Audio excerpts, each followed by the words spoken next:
안녕하세요. 저는 40대 여자입니다. 저는 결혼을 좀 일찍 했어요.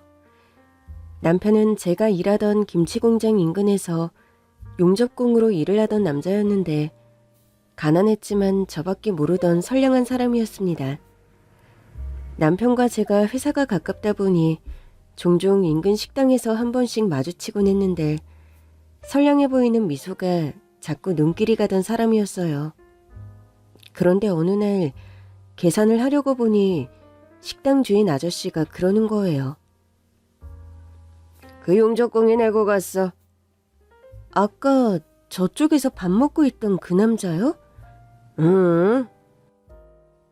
평소엔 서너새 무리와 다니더니 그날은 어쩐 일인지 혼자 밥을 먹으러 왔더라고요. 저랑 공장 언니가 먹은 밥값을 내고 갔더니 무슨 뜻인가 싶기도 하고 혹여나 제가 아니라 언니에게 관심이 있는 걸 수도 있으니 너무 오버는 하지 말자 싶었어요.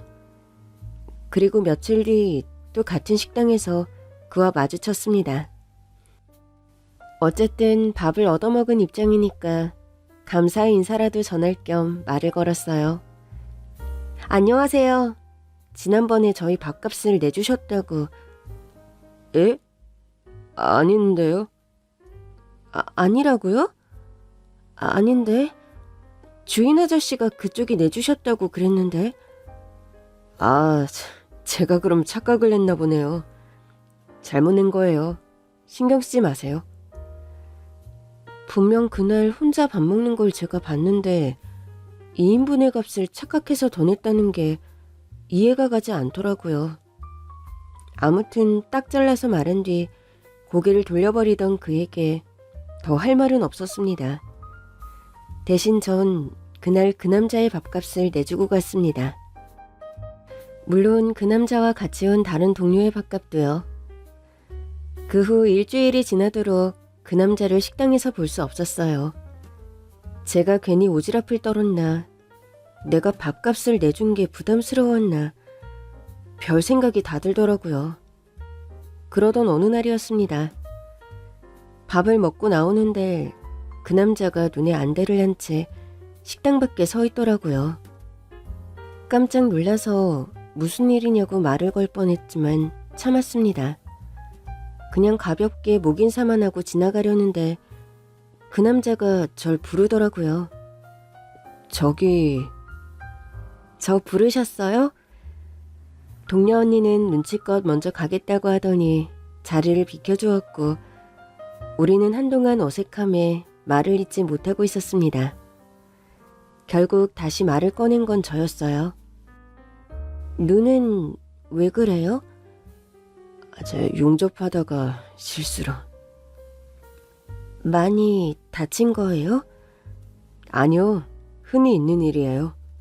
제가 아직 미숙해서 그래요. 그리고 또다시 정적이 흘렀죠. 답답해서 못 참겠더라고요. 전 왜 부르신 건데요? 그게... 그는 한참을 주저하다가 말했습니다. 그때 밥값 감사합니다. 그런데 그게 다더라고요? 그 얘기하려고 기다렸다고요? 그러니까 그게... 아무리 기다려도 그러고 말기에 그냥 공장으로 돌아가려던 그때였습니다. 저 점심시간이 다 끝나가서 가봐야 할 것 같아요. 밥값 실수로 낸 거 아니에요. 네?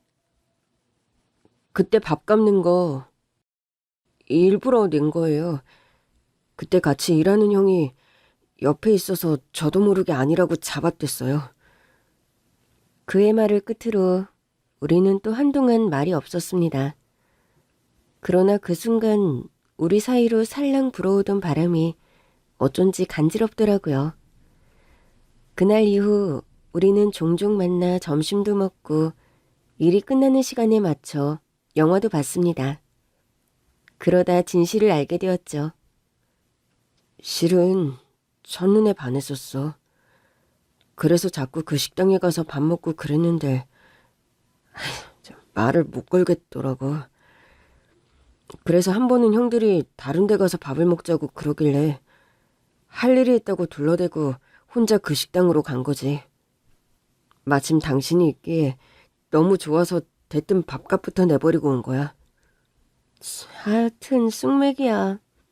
밥값만 내고 가면 어떡하냐? 내가 말 거니까 정색하고 실수를 낸 거라고 그러길래. 내가 아니라 나랑 같이 다니는 언니한테 관심이 있나 했네.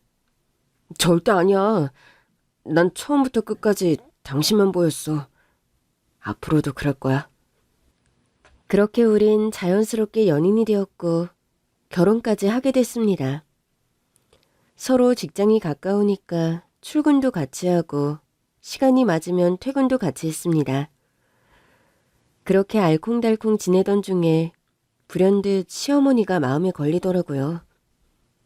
이 여보, 어머니 나이도 많으신데 우리가 모셔야 하지 않을까? 당신 힘들지 않겠어? 힘들긴 무슨. 그리고 아이 낳으면 어머니 도움도 종종 필요할 거야.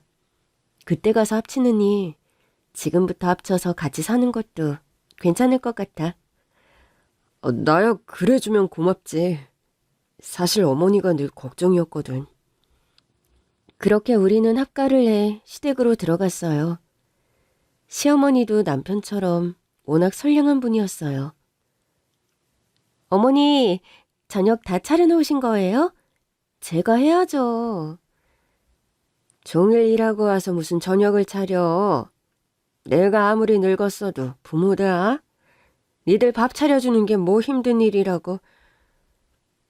퇴근하고 서둘러 집에 돌아와도 늘 저녁을 다 차려놓으시는 건 기본이었고 주말에 같이 나가서 외식이라도 하자고 하면 한사코 거절하시며 둘이 나가서 재밌게 놀고 오라고 하셨습니다. 어머니, 그러시지 말고 같이 나가서 맛있는 거 먹어요. 나 신경 쓰지 말고 하고 싶은 거 다 해. 평소에도 밖에서 데이트하고 오고 싶으면 그렇게 해. 애들 태어나면 그럴 정신도 없다. 한가할 때 신혼도 즐기고 마음껏 놀아. 물론 혼자 계신 어머니를 두고 어떻게 툭하면 나가서 데이트를 하겠어요. 그래도 합가는 참 잘한 선택이다 싶더라고요. 그러던 어느 날 남편의 회사 동료에게서 전화를 받았습니다. 재수씨, 사고가 좀 났어요. 지금 병원으로 가는 중인데 바로 오셔야 할 것 같아요. 그즘 저는 남편 회사 동료들과 꽤 친했어요. 다들 우리 결혼식에 와주신 분들이기도 했고 직장이 가깝다 보니 퇴근하는 길에 남편의 회식 자리에서도 종종 참석했었거든요. 남편이 하는 일이 용접이다 보니 종종 사고가 있긴 했지만 회사에서 연락을 받은 건 처음이었습니다. 급히 병원으로 가보니 남편의 몰골이 말이 아니었습니다. 왜 이렇게 다친 거예요? 철제 더미에 깔렸어요. 네? 남편의 상태는 매우 좋지 않았습니다. 숨은 쉬고 있었지만 의식이 없는 상태였어요. 결국 의사가 그러더라고요. 마음의 준비를 하시는 게 좋겠습니다. 오늘 밤이 고비입니다. 결국 남편은 그 밤을 넘기지 못하고 세상을 떠났습니다. 제가 슬픈 것도 슬픈 건데 이 사실을 시어머니께 어떻게 알려야 할지 모르겠더라고요. 아들 하나 보고 사신 분인데 충격이 너무 클 것 같았어요. 어머니, 놀라지 말고 들으세요. 사고가 나서... 그런데 목이 메서 더 말을 못하겠는 거예요. 알았다. 무슨 소린지 알았어. 의외로 시어머니는 차분하셨고 병원에 와서도 눈물을 참으시며 하나뿐인 아들의 마지막 길을 침착하게 배웅하셨습니다. 장례가 끝난 뒤에야 시어머니는 참았던 눈물을 쏟아내시더라고요. 아가, 너도 나 떠나서 새 출발해. 행여나 너까지 저렇게 되면 난 살 수가 없을 것 같다. 저는 그런 시어머니와 부둥켜 안고 한참을 울었습니다. 그런 말씀 마세요. 제가 평생 모실 거예요. 저는 혼자 남은 어머니를 외면할 생각이 없었어요. 가족으로 만난 사람들끼리 서로 의지하며 살아야 한다고 생각했죠. 문제는 남편의 회사 사장이 남편의 사고를 산재로 처리해주지 않으려고 했다는 겁니다. 이게 어떻게 산재가 아니에요? 아니, 철제 더미가 거기서 쏟아질 줄 누가 알았겠습니까? 이건 우연히 일어난 사고죠. 일을 하다가 일어난 사고라서 산재인 거예요. 아니, 무슨 그렇게 심한 말을 하십니까? 이게 무슨 산업재해라고 산재니 뭐니 하시는 거예요. 그렇게 말씀하시면 우리 사업장이 무슨 재해를 불러일으킨 것 같잖아요. 정 그러시면 제가 위로금은 조금 드릴게요. 그렇지만 산재 처리는 근거가 없어서 할 수가 없습니다. 남편의 회사 사장은 저에게 미안하다는 말 한마디도 하지 않았습니다. 그러더니 남편의 통장으로 겨우 200만 원을 넣었더라고요. 그게 위로금인 모양이었습니다. 저는 그게 남편의 목숨값인 것 같아 더 서러웠습니다. 이후로도 여러 번 사장을 찾아가 따져 물었지만 나중에는 귀찮다면서 자리를 피해버리더라고요. 저는 결국 소송을 할 생각으로 남편의 직장 동료들을 찾아갔습니다. 증언 좀 해주세요. 변호사하고 상담하고 왔는데 남편이 사고를 당한 구역이 CCTV도 없는 사각지대라서 동료들의 증언이 필수적이래요. 에? 증언이요? 근데 제가 사고 당하는 순간을 목격한 게 아니라서. 그런데 남편과 함께 밥도 먹고 우리 결혼식에도 왔던 직장 동료들이 전부 발뺌을 하는 겁니다. 그래도 철제에 깔린 건 보셨잖아요. 그게 저는 구출할 때 봤죠. 구출한 다음에 봤어요. 그래서 이게 증언이 될지 모르겠네요. 다른 동료들을 찾아가 봤지만 마찬가지였습니다. 철제가 무너지는 소리에 놀라서 가보긴 했는데 제가 갔을 때는 구출되고 있었어요. 철제 무너지는 소리에 가보셨다면서요. 그렇죠. 근데 제가 다른 일을 하고 있었으니까 일을 다 마치고 갔죠. 그래서 깔린 건 못 보셨다는 거예요? 그럼 119가 올 때까지 우리 남편은 거기 계속 깔려 있었다는 거네요? 에? 그건 저도 모르죠. 아무튼 저는 못 봤습니다. 나중에는 기가 차서 그들에게도 따져묻게 되더라고요. 이봐요. 당신 사람이야? 사장이 시킨 거죠. 증언하지 말라고. 증언하면 자른대요?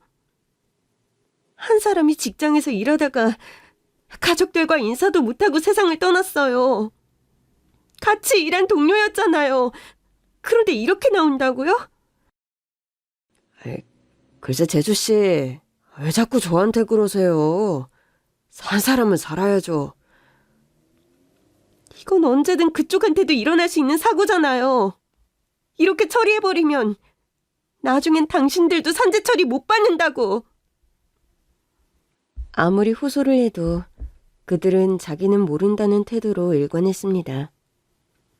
변호사를 찾아가 봤지만 동료들의 증언이 없으면 승산이 없다고 하더라고요.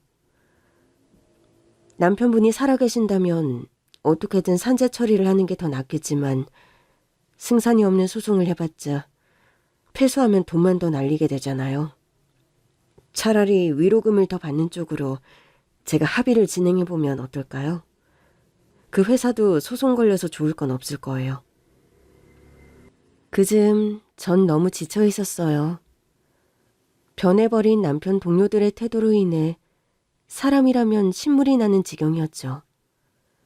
저는 알아서 처리해달라고 한 뒤 집으로 돌아왔습니다.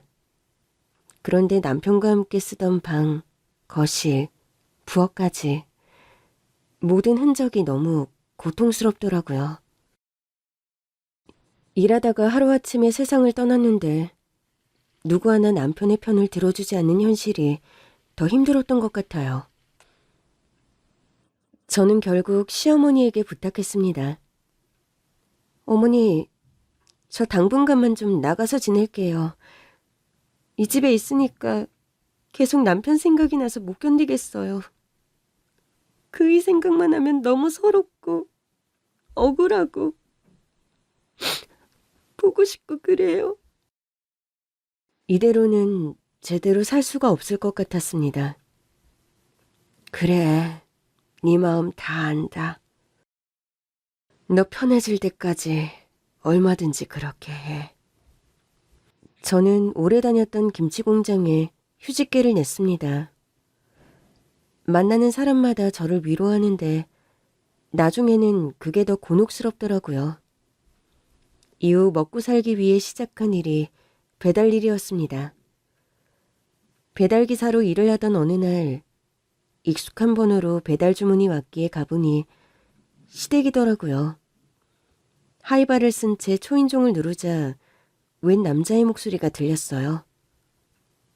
왜 이렇게 늦어요? 음식을 받으러 나온 남자를 보는 순간 저는 화들짝 놀라고 말았습니다. 죽은 남편이 제 앞에 있었으니까요. 사실 배달 일을 시작하게 된 건 자연스러운 선택이었어요. 저희 친정이 중국집을 했거든요. 어릴 때부터 자연스럽게 배달 일을 도왔고 오토바이도 탈 줄 알았습니다.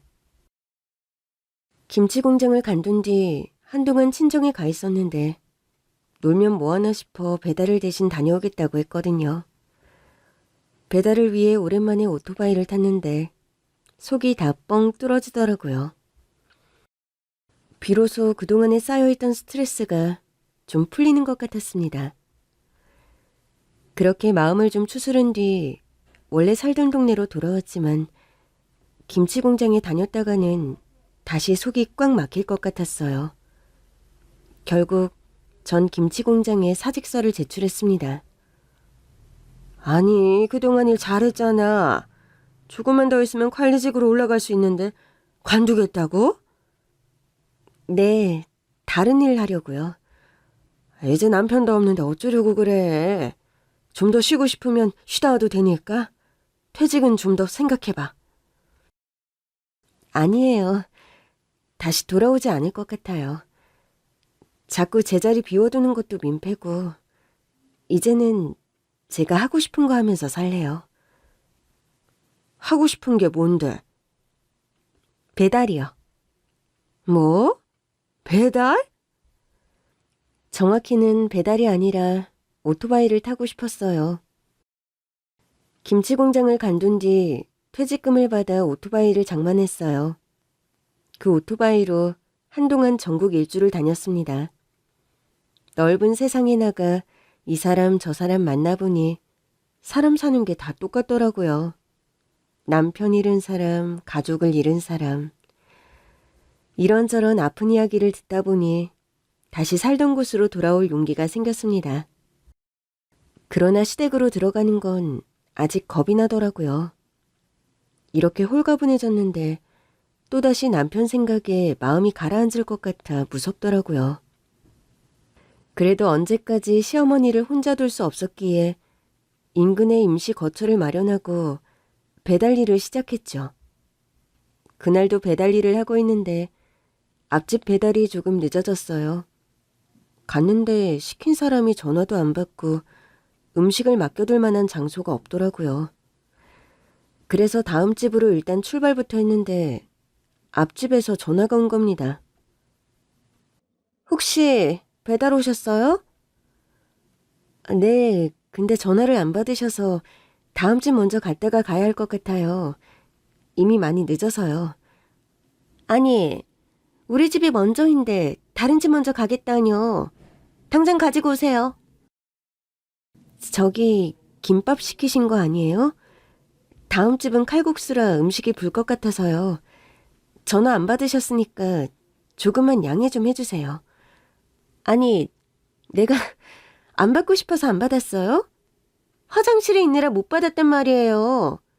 그럼 앞에 두고 갔으면 되잖아요. 공용 현관문이 잠겨 있는데 어떻게 앞에 두고 갑니까? 그러다 분실되면 제 책임이잖아요. 글쎄, 우리 먼저 갖다 주라고요. 알겠습니다. 이런 진상 손님 보는 게 한두 번 있는 일도 아니었고 일단 앞집으로 돌아가는 게 낫겠다 싶더라고요. 그래도 그 다음 집은 배달 시간이 지났는데도 별다른 연락이 없었거든요. 일단 앞집 배달을 마친 뒤 다음 집으로 가는데 마음이 너무 초조했습니다. 메뉴가 칼국수에 만두였는데 다 불었으면 어쩌나. 이거 제대로 컴플레인을 받겠구나 싶었죠. 다음 집은 시어머니 댁과 같은 빌라여서 길을 잘 아는 곳이었어요. 빌라 정문에 도착해 구체적인 주소를 확인하던 저는 깜짝 놀라고 말았습니다. 주문한 집이 바로 시댁이더라고요. 어머니가 배달 음식을 드신다고? 지금껏 어머니가 배달 음식 드시는 걸 본 적이 없었기에 설마 시댁에서 음식을 시켰을 거라곤 생각도 하지 못했습니다. 그러고 보니 전화번호도 시어머니의 번호더라고요. 일단 음식을 들고 가서 현관 앞에 서긴 했는데 도저히 초인종을 못 누르겠는 거예요. 그래서 시어머니께 전화를 걸었는데 전화를 안 받으시더라고요. 시댁은 당장이라도 도어락을 열고 들어갈 수 있는 제 집이기도 했어요. 그러나 그 문을 여는 순간 또다시 남편과의 모든 기억이 돌아와 괴로울 것만 같았습니다. 그래도 음식이 더 식기 전에 배달을 해야 했기에 저는 하이바를 벗지 않은 채 초인종을 눌렀습니다. 아, 왜 이렇게 늦어요? 인터폰으로 저를 확인한 건지 웬 남자가 버럭 소리치며 문을 열더라고요. 좀 이상했습니다. 시댁에 남자가 있을 리가 없었으니까요. 죄송합니다. 앞집 배달이 좀... 그러나 전 제 앞에 있는 남자를 보는 순간 말문이 막히고 말았습니다. 여보? 환상을 보는 줄만 알았어요. 너무 오랜만에 집에 온 거니까. 남편이 그 문을 열어주는 것 같은 환상을 본 건가 싶었죠. 이거 꿈이야? 지금 당신 내 꿈에 나타난 거야? 네? 여보? 당신? 무슨 말씀을 하시는 건지. 아, 저 미혼이에요. 그러나 그가 남편과 똑같은 얼굴로 미혼이라고 말하자 울컥 화가 나더라고요. 당신이 어떻게 미혼이야? 내가 당신 와이프인데. 에? 아니, 배달도 늦게 오셨으면서 웬 헛소리까지. 그 남자가 배달이라는 단어를 꺼내는 순간 정신이 번쩍 들었습니다. 예? 분명 남편과 똑같이 생긴 사람이었는데 태도하며 표정이 많이 다르더라고요. 아니, 칼국수랑 만두를 시켰는데 이렇게 늦게 오시면 어떡해요? 혹시나 사고 날까봐 전화는 안 했는데 이건 좀 너무하죠? 얼른 주세요. 다 본 거 아닌지 모르겠네. 그러면서 음식을 확인하는 모습을 보는데 자꾸만 남편과 겹쳐 보이는 겁니다. 저는 그제야 정신이 돌아왔고 그 집이 시댁이라는 것을 깨달았습니다. 그때였어요. 좀 늦을 수도 있지. 뭘 그래. 엄마 시장하시잖아요. 아유, 괜찮아. 저기 기사 양반. 괜찮으니까 조심히 가요. 그러나 그 남자가 시어머니를 엄마라고 부르는 순간 저는 더는 참을 수 없었습니다. 시어머니가 문을 닫으려는 순간 저는 문을 붙잡았어요. 아니, 기사 양반, 왜 그래요? 시어머니가 당황한 얼굴로 저를 봤습니다. 양반이 아닌가? 여자분인 것 같네? 제가 하이바를 벗자 시어머니는 화들짝 놀라셨습니다. 아가! 시어머니의 말에 남편과 똑같이 생긴 그 남자도 저를 봤어요. 다시 봐도 너무 남편과 똑같아서 저는 시어머니를 붙잡고 물었습니다. 어머니, 이게 어떻게 된 거예요? 저 사람 우리 그이 맞죠? 어떻게 된 거예요? 살아난 거예요? 근데 기억을 잃었어요? 시어머니는 난처한 듯 보였습니다. 아휴, 그게 말이다. 어머니, 얼른 말해주세요. 저 사람 그이 맞잖아요. 시어머니에게 아들은 남편 하나뿐이었습니다. 그러니 그 사람이 제 남편이 아니고서야 다른 누구라고 설명될 수 있는 상황이 아니었습니다. 얼른 들어와. 내가 다 설명하마. 마침 시댁이 마지막 배달지였습니다. 저는 일단 안으로 들어갔어요. 분명 제가 살던 집인데 남편처럼 보이는 남자가 안에 있자 선뜻 들어갈 수가 없더라고요. 참 이상한 순간이었습니다. 분명 남편이 그 집 안에 있는데 낯선 그림처럼 느껴지는 거예요. 내 아들이다. 시어머니의 말에 저는 숨이 멎는 것 같았습니다. 그런 거죠? 그이 맞는 거죠? 부엌에 있던 그 남자도 거실로 나왔습니다. 엄마, 왜 안 오시고 배달기사를 집으로 들인 거예요? 그러나 곧 그 남자도 저를 알아보더라고요. 혹시...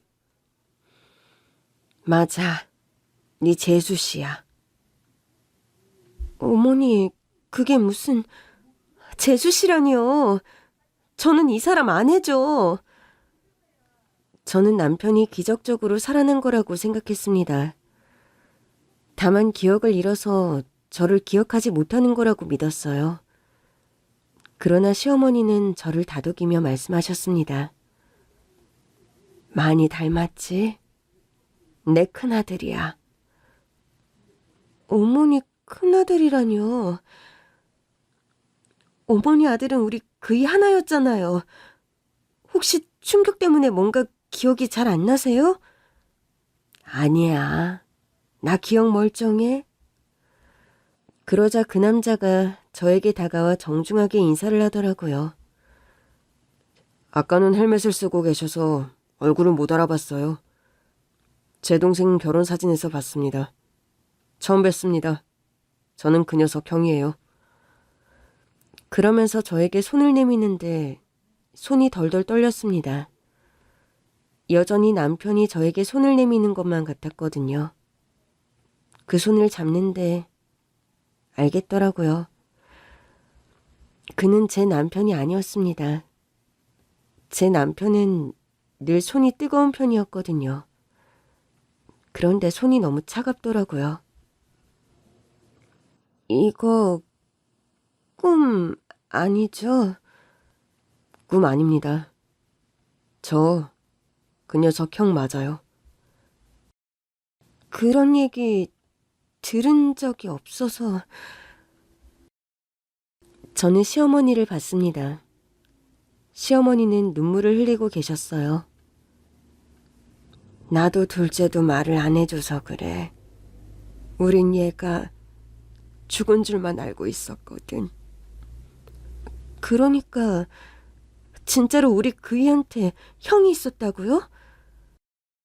알고 보니 그 남자는 정말 제 남편의 형이었어요. 우리 집이 워낙 가난했다 보니 큰애가 사춘기 때 방황을 많이 했어. 시어머니의 말씀에 아주버님은 민망한 듯 고개를 숙였습니다. 애가 머리가 똘똘했는데 대학에 보낼 돈이 없었거든. 그땐 나도 혼자 아들들을 키우려니 사는 게 버거울 때였어. 아이가 대학에 가고 싶다고 하는데 내가 매정하게 그랬거든. 우리 집이 너 대학 보낼 돈이 어딨냐고. 그 돈이 있으면 한 끼라도 따뜻하게 먹고 살아야지 네 생각만 하느냐고. 엄마가 하도 매정하게 그러시니까 어린 마음이 너무 서럽더라고요. 그땐 어머니의 입장을 헤아릴 수가 없었어요. 실은 어머니 말씀대로 제가 이기적이었던 거죠. 동생은 못 먹어서 얼굴에 버짐이 피어 있는데 나는 내 욕심껏 살고 싶었으니까요. 그게 어떻게 욕심이야. 그 나이에 갖는 당연한 포부지. 실은 내가 그걸 못 해주니까 속이 상해서 더 뭐라고 했던 거야. 해주고 싶어도 해주겠다는 말을 도저히 할 수 없었거든. 그 후 아주버님은 집을 나가버렸고 이후로 연락이 뚝 끊겼다고 했습니다. 얘가 집을 나가고 1년이 지나고 2년이 지나고 5년이 지나도 연락이 없는 거야. 실종신고도 하고 다 해봤는데 찾을 수가 없더라고. 결국 나랑 네 남편은 큰애가 세상을 떠났다고 생각했어. 그게 아니고서야 이렇게까지 연락을 안 할 애가 아니었으니까. 그 생각만 하면 밤새 우는 날도 많았어. 애가 어디서 고생을 하다가 쥐도 새도 모르게 세상을 떠난 건 아닌가. 얼마나 외롭고 힘들었을까 싶어서 그냥 어떻게든 대학에 보내줄걸. 아이고, 그냥 보내준다고 말이라도 해서 붙들어 놓을걸 싶었지. 엄마가 제가 집 나갈 줄 어떻게 아셨겠어요. 야반도주 하듯 사라졌는데. 모자의 이야기를 듣고 나니 그제야 눈앞에 있는 사람이 남편이 아니라 아주버님이라는 게 믿기더라고요. 그래서 아주버님은 왜 연락을 안 하셨던 거예요? 사실 엄마에 대한 미움이 늘 있었어요. 엄마랑 아빠가 같이 트럭을 타고 장사를 다니셨는데 엄마가 운전하고 돌아오는 길에 사고가 나서 아빠가 돌아가셨거든요. 그 후로 엄마가 운전하는 차에도 안 탔고 엄마가 싸준 도시락도 안 먹고 엄마가 하라는 건 하나도 안 했어요. 돌아보니 그때가 사춘기였더라고요. 제가 대학에 가겠다고 하니까 엄마가 대학보단 일단 취업을 해서 나중에 대학 가는 게 어떻겠냐고 했는데 반항하고 싶은 마음만 들더라고요.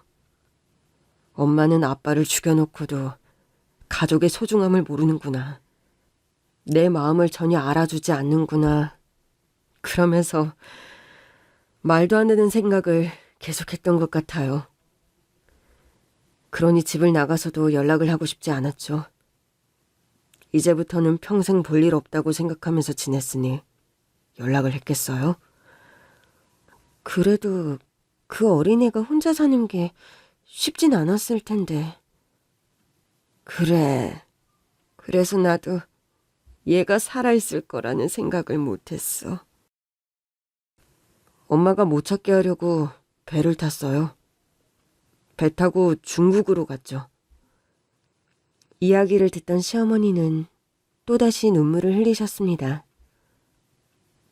내가 얼마나 미웠으면 그 어린애가 배를 탈 생각을 다 했겠니. 제가 철이 없었어요. 겁이 없어서 그런 거죠 뭐. 그렇게 갔다가 쥐도 새도 모르게 사라졌어도 아무도 몰랐을 거예요. 그땐 그런 생각을 전혀 못했어요. 그럼 언제 돌아오신 거예요?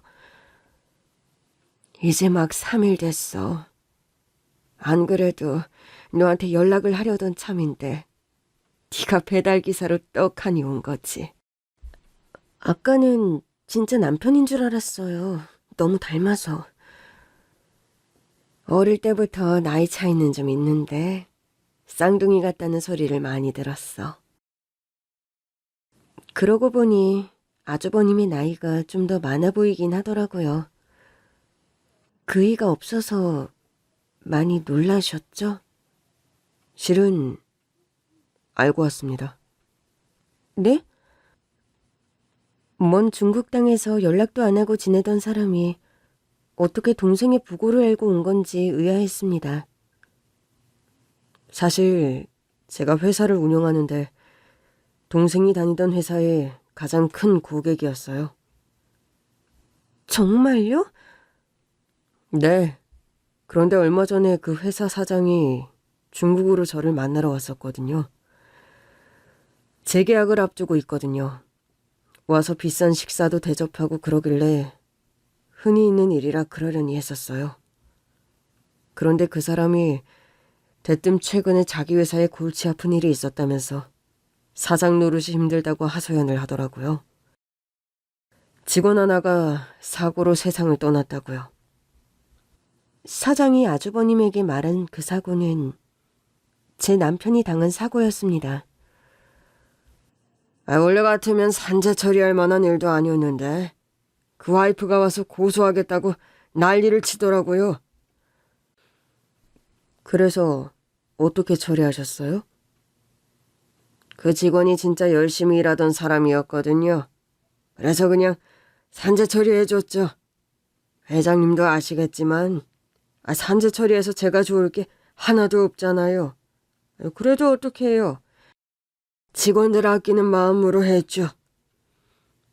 잘하셨네요. 그래도 내 회사에서 일하다가 세상을 떠났으면 책임지는 마음을 가져야죠. 회장님은 제 마음 알아주실 줄 알았습니다. 제가 이렇게 힘들게 산다니까요. 그 사장은 아주버님의 마음에 들기 위해 자신이 한 선행과 노고에 대해 열심히 떠들어댔고 아주버님은 그 얘기에 재계약을 마음먹었다고 했습니다. 저랑 오래 계약을 한 사장이라 저를 잘 알았던 거죠. 우리 회사가 약자들을 돕는 사업과 기부도 많이 하고 있었거든요. 말도 안 돼요. 그 사람 우리 남편한테 산재 처리 안 해줬어요. 예, 저도 압니다. 처음엔 그 사장 말을 믿고 비서에게 재계약 서류까지 준비하라고 했었어요. 그런데 비서가 그 사장과 전혀 다른 보고를 하더라고요. 회장님, 이 회사랑 재계약하실 생각이신가요? 얼마 전에 철제 더미가 무너지는 사고가 있었다고 하던데요. 그래? 그래서 직원 하나가 세상을 떠났다고 하더라고요. 아주버님은 그제야 사고의 내용을 알게 됐고 그 정도면 산재 처리를 당연히 해줘야 하는 일이 아닌가 싶었대요. 산재 처리가 필요 없는 일인데 해줬다고 한 말이 걸리더라고요. 그래서 비서에게 진상을 좀 더 알아보고 한 뒤 재계약을 미뤘죠. 그리고서 알아보니 이 사람이 산재 처리를 안 해줬더라고요. 산재 처리를 안 해준 것도 비도덕적인데 나한테 와서 뻔뻔하게 거짓말을 했다는 걸 알고 나니까 어이가 없더군요. 저는 그간의 서름을 아주버님께 털어놓았습니다. 제가 얼마나 가서 애원했는데요. 우리 남편 열심히 일하다가 이렇게 된 건데 산재 처리를 안 해주는 게 말이 되냐. 이건 내 남편이 열심히 일한 시간을 외면하는 거다. 설득도 해보고 동료들한테 증언도 부탁했는데 사장이 시킨 건지 다들 사고 상황을 직접 본 게 아니라고 증언을 못 해주겠다고 하더라고요. 그 정도인 줄은 몰랐어요. 다만 그 회사 상황을 직접 보고 재계약을 결정하려고 한국에 왔어요. 어쨌든 기존에 거래하던 곳인데 해명 기회도 주지 않고 재계약을 무산시킬 수는 없겠더라고요. 그래서 아주버님은 불시에 남편이 다니던 회사 사장을 찾아갔고 그는 무슨 귀신이라도 본 것처럼 놀라더랍니다. 왜 그렇게 놀라십니까? 예? 아니 그게 늘 중국에서만 뵙다가 여기서 뵈니까 제가 알던 사람이랑 많이 닮으셨네요. 제가요? 아주 아닙니다. 제가 무슨 헛소리를. 아유, 한국에 다 오시고 어쩐 일이십니까? 아주버님은 그때부터 느낌이 이상했대요.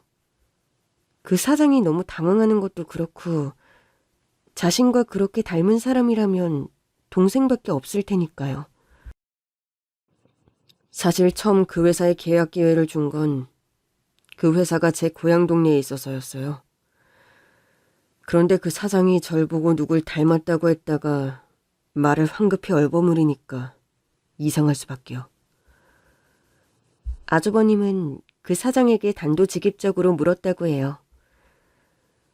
사고로 세상을 떠났다는 직원 인사기록 좀 볼 수 있습니까? 산재 기록까지 전부 다요. 예? 아니지, 그 직원 기록을 왜... 이게 개인정보라서요. 왜요? 제가 개인정보를 유출하기라도 할 것 같나요? 아유, 그럴 리가요. 그래서가 아니라 아무래도 고인이기도 하고. 재계약을 원한다면 보여주세요. 확인할 게 있어서 그럽니다. 결국 사장은 아주버님 앞에 남편의 인사기록을 가져왔다고 합니다. 그런데 일부러 그런 건지 사진을 뗐더래요. 그런데 그 이름을 어떻게 모르겠어요. 그 녀석 인사기록을 보는데 자꾸 눈물이 나려고 해서 힘들었습니다. 그 사장에겐 티를 내고 싶지 않았거든요. 아주버님은 사장의 말과 달리 산재 처리가 되지 않은 것을 확인했고 사장은 허둥지둥 둘러댔다고 합니다. 아이, 그게 아니라요, 회장님. 지금 산재 처리 중인데 아직 처리가 끝나지 않아서 처리되지 않은 걸로 기록된 겁니다. 돌아가신 지 몇 달이 지난 것 같은데 아직도 산재 처리가 안 된 건 회사가 승인을 하지 않은 거 아닌가요? 아유, 그러니까요. 제가 하라고 했는데 담당자가 실수로 누락을 했다지 뭡니까. 저도 회장님 덕분에 오늘에서야 알았어요. 제가 서둘러 처리를 하라고 하려고요. 그럼 지금 하시죠. 제가 보는 앞에서. 예? 아이, 그게 시간이 좀 지나서 절차를 처음부터 다시 밟아야 해서요. 그럼 처리되면 연락하세요. 재계약은 그때 다시 논의하죠. 계속 눈물이 날 것 같아서 아주버님은 서둘러 자리를 떠났다고 했습니다. 그 인간 애초부터 할 생각 없었어요. 저도 압니다. 그런데도 재계약 기회를 주시는 거예요? 아니요. 이미 늦었죠. 네? 아주버님은 저를 보며 의미심장한 미소를 지어 보였습니다. 재수 씨, 제가 그 녀석을 다시 살릴 순 없어도 재수 씨 힘들었던 건 다 풀어드릴게요. 저는 그때까지만 해도 아주버님이 중국에 있는 회사의 주인이라는 것 정도는 인지했지만 그 회사가 얼마나 큰지는 체감하지 못하고 있었어요. 그냥 제 맘을 알아주시는 것만으로도 고마웠고 적어도 그 회사랑 재계약은 안 하시겠구나 싶어 속이 좀 풀리는 것 같았습니다.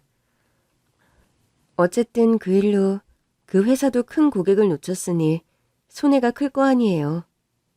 돈 때문에 산재 처리도 안 해주더니 결국 돈으로 손해를 보는구나 싶었죠.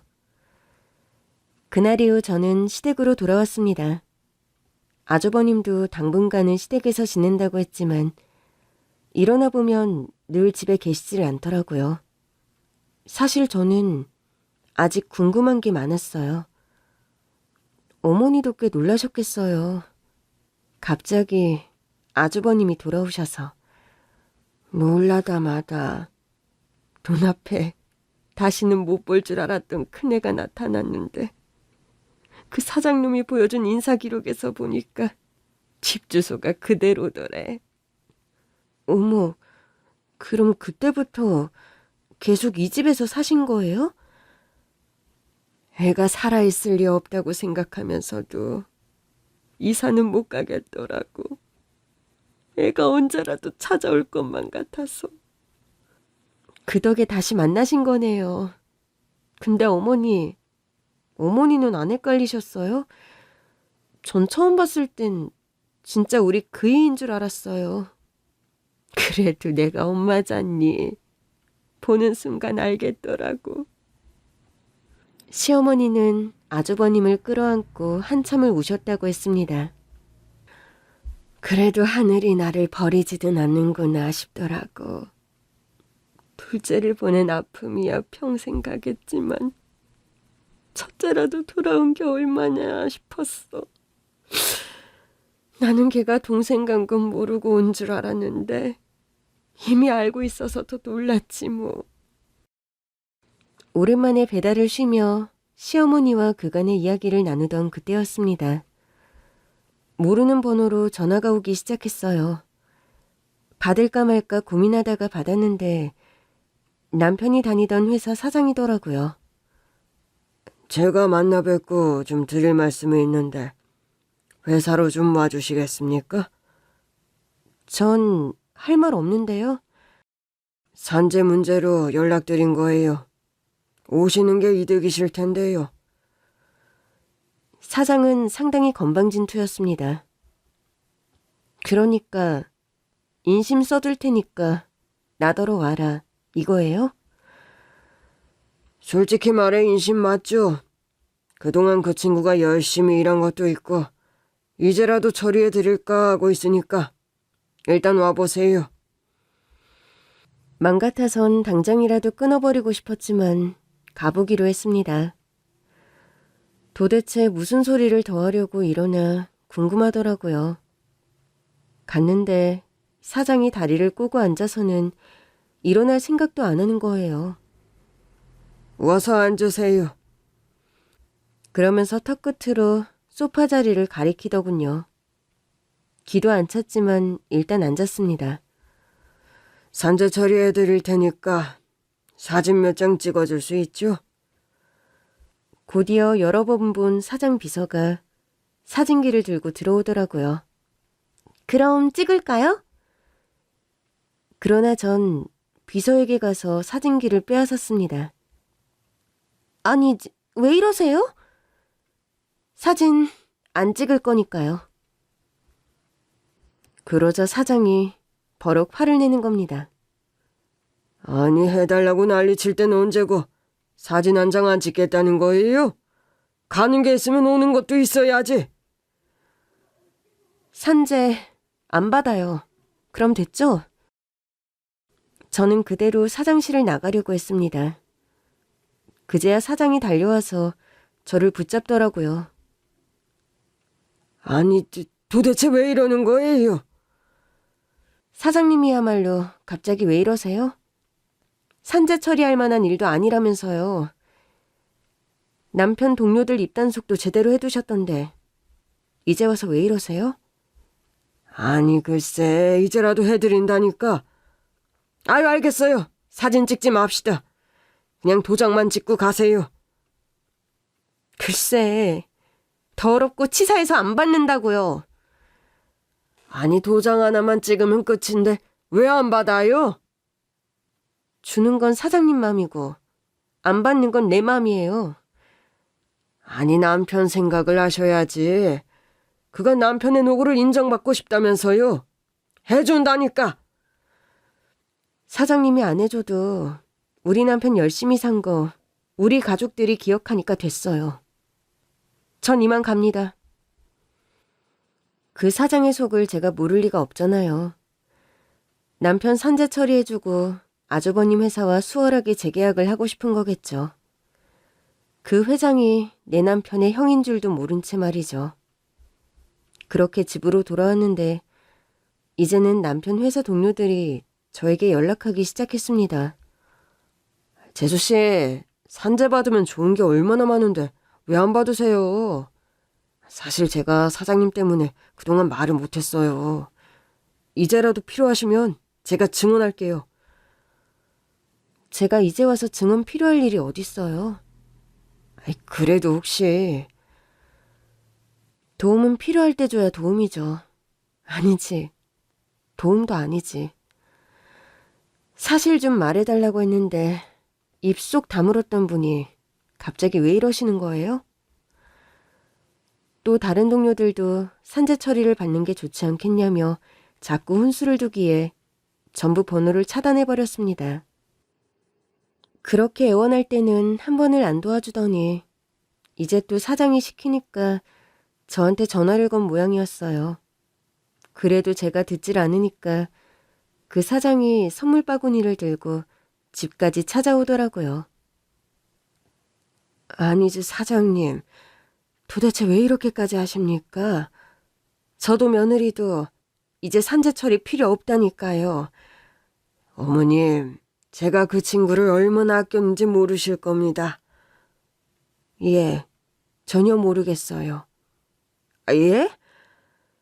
이제와 이래봤자 달라지는 거 없으니 돌아가세요. 사실 그때 아주버님도 집에 계셨거든요. 저랑 아주버님은 숨죽인 채 그 모습을 보고 있었습니다. 어머, 우리 어머니 맞으세요? 저렇게 매몰차게도 말씀하실 줄 아는구나. 젊을 때는 더 하셨어요. 그땐 살기 어려워서 더 그러셨겠지만. 그렇게 전 시어머니의 새로운 모습도 보고 어머니 앞에서 무릎을 꿇는 사장의 모습까지 볼 수 있었습니다.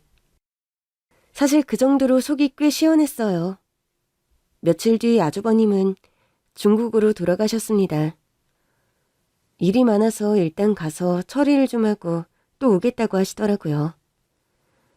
그렇게 몇 달이 지난 어느 날 깜짝 놀랄 만한 사실을 듣게 됐죠.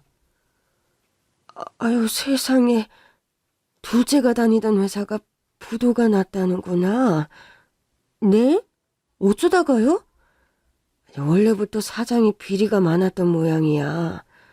그게 다 들통나는 바람에 투자처도 다 잃고 망했대. 어머. 둘째가 깔린 철제 관리도 엉망이었다더라. 안전관리를 제대로 안 한 것도 다 걸린 모양이야. 몹쓸 인간 같으니라고. 그래놓고 지들은 책임 없다고 발뺌이나 하고. 불쌍한 내 아들.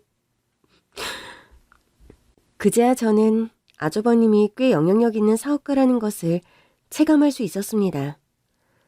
저는 아주버님께 전화를 걸었습니다. 아주버님, 어떻게 하신 거예요? 남편 다니던 회사 재기 불능인 것 같더라고요. 사실 마음이 좀 무거웠어요. 남편을 외면한 사장과 동료들이 믿긴 했지만 직장을 잃었을 다른 직원들을 생각하니 마음이 편하지 않더라고요. 엄밀히 말하자면 제가 한 건 거래를 끄는 거랑 과실에 대한 신고를 한 것뿐이에요. 그 사장이 평소에 회사를 건실하게 잘 운영을 했다면 제가 거래를 끊는다고 망하기까지 했을까요? 좀 힘들기는 해도 다른 거래처를 터서 운영을 이어갔겠죠. 하긴 그런 사람이니까 그이한테도 그렇게 못되게 굴었던 거겠죠. 그럼요. 제가 아무리 동생 일로 화가 나도 멀쩡한 회사를 망하게 할 만큼 기업 윤리가 없는 사람도 아니고요. 그 사장은 정당한 대가를 치른 것뿐이에요. 이런 말이 어떻게 들릴지는 모르겠지만 저도 제 동생 덕에 부도덕한 거래처를 하나 걸렀습니다. 안 그랬으면 이번에도 재계약을 했을 거고 그런 사람의 배를 불려줬을 테니까요. 조사해보니까 직원들 체납도 꽤 있더라고요. 정말요? 저희 남편은 체납까진 아니었고 좀 늦게 들어온 적은 여러 번 있었어요. 체납은 전에 있었던 일이고 그 직원들은 항의하다 못해 결국 관두고 회사를 나갔더라고요. 그 사장은 과실치사로 감옥에 갈 겁니다. 진짜 나쁜 사람이었네요. 직원들은 뭐 먹고 살라고.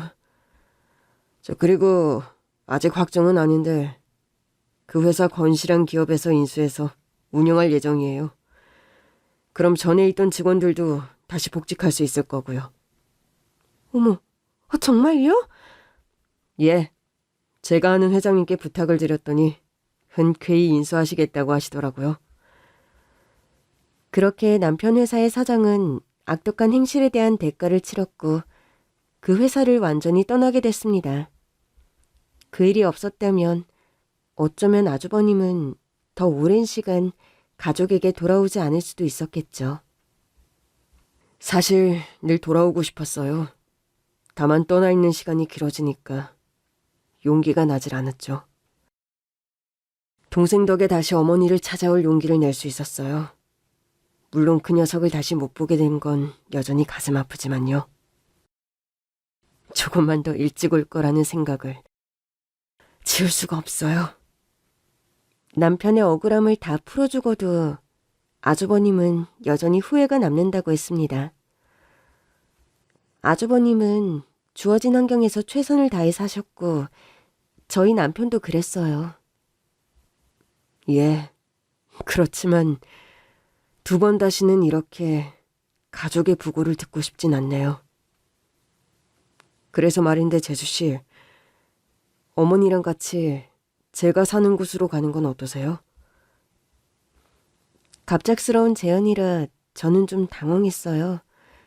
시어머니의 아들이니까 따라가시는 게 당연하겠지만 저는 이제 남편도 없는데 괜한 짐이 될까 걱정이었습니다.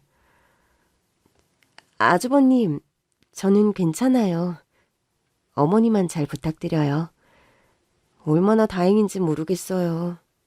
남편 떠나고 어머니한테는 자식 하나 없는 것 같아서 늘 마음이 쓰였거든요. 그래서 제가 평생 모시고 살 생각이었는데 이제야 저도 마음이 좀 편해졌어요. 그러니까 재수씨도 같이 가주셔야죠. 우리 가족이신데. 가서 하고 싶은 일이든 공부든 다 하시고 편하게 누리세요. 제가 뭐든 다 해드릴게요. 결국 저는 시어머니와 함께 아주버님을 따라갔습니다. 많이 고민했지만 그 즈음엔 어머니도 아주버님도 제 가족 같아서 따로 살 생각도 못 하겠더라고요. 그리고 많은 시간이 흘렀네요. 요즘도 가족끼리 종종 얘기하곤 합니다. 남편이 우리 가족을 다시 이어준 거라고요. 그래서 앞으로도 서로 의지하며 더 행복하게 살아가려고요. 함께 할 수 있는 가족이 곁에 있다는 것에 감사하면서요.